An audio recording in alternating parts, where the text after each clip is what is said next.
নমস্কার বন্ধুরা, সকলকে আমার চ্যানেলে স্বাগত। রাজ্যের সমস্ত রাজ্য সরকারি কর্মচারীর পাশাপাশি সমস্ত ধরনের সরকার প্রসূত বিদ্যালয়ের শিক্ষক, শিক্ষিকা বা শিক্ষাকর্মী এবং অন্যান্য সমস্ত ধরনের কর্মচারী, যেমন পঞ্চায়েতের স্টাফ বা মিউনিসিপ্যালিটি দপ্তরের কর্মচারী বা কর্পোরেশনের কর্মী বা লাইব্রেরির কর্মী এবং এদের পাশাপাশি রাজ্যের সমস্ত পেনশনার বা ফ্যামিলি পেনশনারদের মাইনে এবং পেনশন সংক্রান্ত এই মুহূর্তে একটি অত্যন্ত গুরুত্বপূর্ণ অর্ডার জারি করা হয়েছে রাজ্যের অর্থ দপ্তর থেকে। কী সেই অর্ডারে কী কী বলা হয়েছে সকল কিছু আজকের ভিডিওতে বিস্তারিতভাবে আলোচনা করব। ভিডিওটি অত্যন্ত গুরুত্বপূর্ণ, তাই সকলে প্রথম থেকে শেষ পর্যন্ত অবশ্যই ধৈর্য সহকারে দেখবেন এবং ভালো লেগে থাকলে অবশ্যই একটি লাইক করবেন এবং সকলের সঙ্গে শেয়ার করবেন। আর সেই সাথে এই চ্যানেলে যদি প্রথমবার হয়ে থাকেন এই রকমের ইনফরমেটিভ ভিডিও আরও দেখার জন্য যারা এখনও পর্যন্ত চ্যানেলটিকে সাবস্ক্রাইব করেনি তারা অবশ্যই চ্যানেলটিকে সাবস্ক্রাইব করে নিতে ভুলবেন না। তাহলে চলুন আমরা বিস্তারিত জেনে নিই। দেখুন, এই অর্ডারটি মূলত রাজ্যের সমস্ত ধরনের সরকারি কর্মচারীর পাশাপাশি সমস্ত ধরনের পেনশনার বা ফ্যামিলি পেনশনাররা তাদের জুন মাসের স্যালারি বা পেনশনটি কবে নাগাদ তাদের অ্যাকাউন্টে ক্রেডিট হতে চলেছে সেই সংক্রান্ত।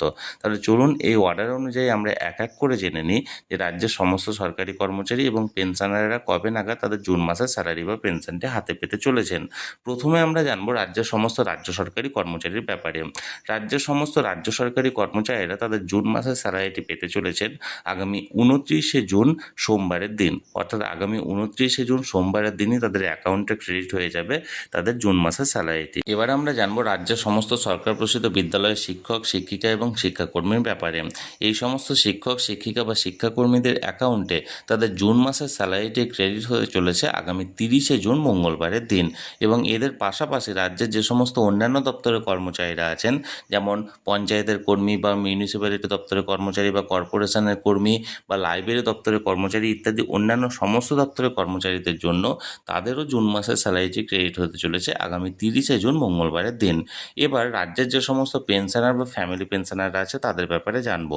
রাজ্যের সমস্ত পেনশনার বা ফ্যামিলি পেনশনারদের জুন মাসের পেনশনটি ক্রেডিট হতে চলেছে আগামী 1 জুলাই বুধবারের দিন, অর্থাৎ আগামী 1 জুলাই বুধবারের দিন তাদের অ্যাকাউন্টে পেয়ে যাবে পেনশনের টাকাটি। এবার আমরা জানবো রাজ্যের বিভিন্ন প্যারা টিচার, এসএসকে, এমএসকে বিদ্যালয়ের শিক্ষক, শিক্ষিকা এবং অন্যান্য কন্ট্রাকচুয়াল দপ্তরে যে সমস্ত কর্মচারীরা আছেন তাদের ব্যাপারে। রাজ্যের বিভিন্ন প্যারা টিচার, এসএসকে, এমএসকে বিদ্যালয়ের শিক্ষক, শিক্ষিকা এবং কন্ট্রাকচুয়াল দপ্তরের কর্মচারীদের জুন মাসের স্যালারিটি তাদের অ্যাকাউন্টে ক্রেডিট হয়ে যাবে আগামী 1 জুলাই বুধবারের দিন। এবং এর পাশাপাশি রাজ্যে যে সমস্ত মানবিক প্রকল্পের উপভোক্তারা আছেন তারা তাদের জুন মাসের যে টাকাটি, বিশেষ করে অন্নপূর্ণা ভাণ্ডার যোজনা থেকে শুরু করে অন্যান্য সমস্ত মানবিক প্রকল্পের উপভোক্তারা তাদের জুন মাসের টাকাটি পেয়ে যাবেন জেলা ওয়াইজ আগামী 4 জুলাই থেকে 8 জুলাইয়ের মধ্যে। অর্থাৎ এক কথায় বলতে গেলে রাজ্যের সমস্ত রাজ্য সরকারি কর্মচারীরা তাদের জুন মাসের স্যালারিটি পেতে চলেছে আগামী 29শে জুন সোমবারের দিন। তারপর রাজ্যের সমস্ত যে সমস্ত সরকার প্রসূত বিদ্যালয়ের শিক্ষক, শিক্ষিকা এবং শিক্ষাকর্মীরা আছেন এবং এদের পাশাপাশি অন্যান্য দপ্তরের কর্মচারী, যেমন পঞ্চায়েত, লাইব্রেরি বা কর্পোরেশন বা মিউনিসিপ্যালিটি কর্মচারীরা পেতে চলেছে তাদের জুন মাসের স্যালারিটি আগামী 30শে জুন। এবং এর পাশাপাশি রাজ্যের যে সমস্ত পেনশনার বা ফ্যামিলি পেনশনাররা আছেন তারা পেতে চলেছে তাদের পেনশনটি আগামী 1 জুলাই 2026। এবং এদের পাশাপাশি যে সমস্ত এসএসকে, এমএসকে বিদ্যালয়ের শিক্ষক, শিক্ষিকা, প্যারা টিচার এবং কন্ট্রাকচুয়াল দপ্তরের কর্মচারীরা তাদের জুন মাসের স্যালারিটি পেয়ে যাবেন আগামী 1 জুলাই। এবং যে সমস্ত মানবিক প্রকল্পের উপভোক্তারা আছেন তারা তাদের জুন মাসের টাকাটি, অর্থাৎ উপভোক্তার টাকাটি পেতে চলেছে আগামী 4 থেকে 8 জুলাইয়ের মধ্যে। তাহলে বন্ধুরা, রাজ্যের সরকারি কর্মচারী, পেনশনার বা ফ্যামিলি পেনশনারদের যে মাইনে বা পেনশন সংক্রান্ত যে অর্ডারটি এখানে জারি করা হয়েছিল সেটির ব্যাপারে আমি বিস্তারিত জানানোর চেষ্টা করলাম।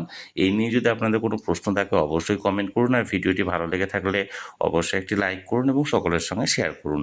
আর সেই সাথে এই চ্যানেলে যদি প্রথমবার হয়ে থাকেন এই রকমের ইনফরমেটিভ ভিডিও আরও দেখার জন্য যারা এখনও পর্যন্ত চ্যানেলটিকে সাবস্ক্রাইব করেননি তারা অবশ্যই চ্যানেলটিকে সাবস্ক্রাইব করে রাখুন। ধন্যবাদ, দেখা হচ্ছে পরের ভিডিওতে।